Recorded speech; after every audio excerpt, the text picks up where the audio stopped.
Imagine yourself walking through the Sahara Desert. You're dying of thirst when you see an oasis in the distance. You rush towards it, only to discover it was just a mirage. You might have had a similar experience. Probably not to that extreme, but having our expectations let down is a part of life. Over the next few minutes, I will share one of my pet peeves with you and how you can avoid it. So let's move on and unpack this. My pet peeve is when someone puts an empty container back into the pantry or refrigerator. It could be a box of cookies or a carton of milk.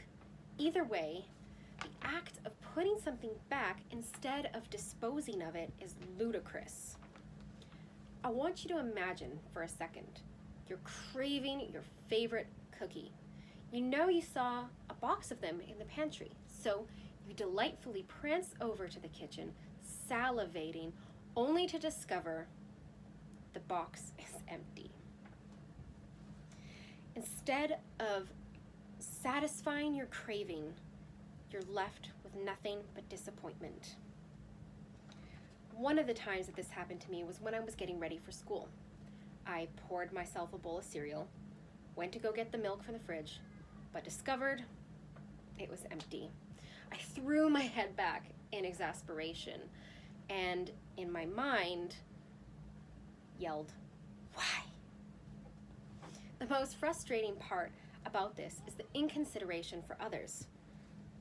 It's not hard to throw something away when you're all done with it. But now that you know what my pet peeve is, it's time to talk about how to avoid it.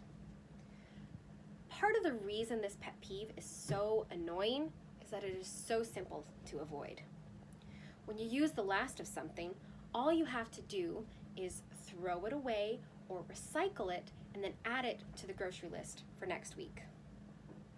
That way, the next person who goes looking for that item won't be so disappointed.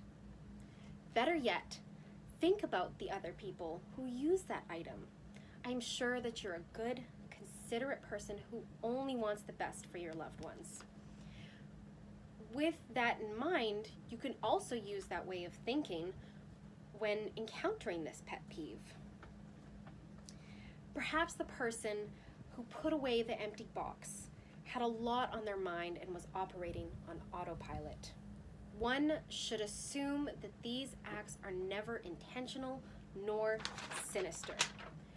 However, if the person is a repeat offender, a good solution could be to wrap the empty item in gift wrap and give it to them for Christmas. It's time to put this pet peeve back in the box and wrap up this speech.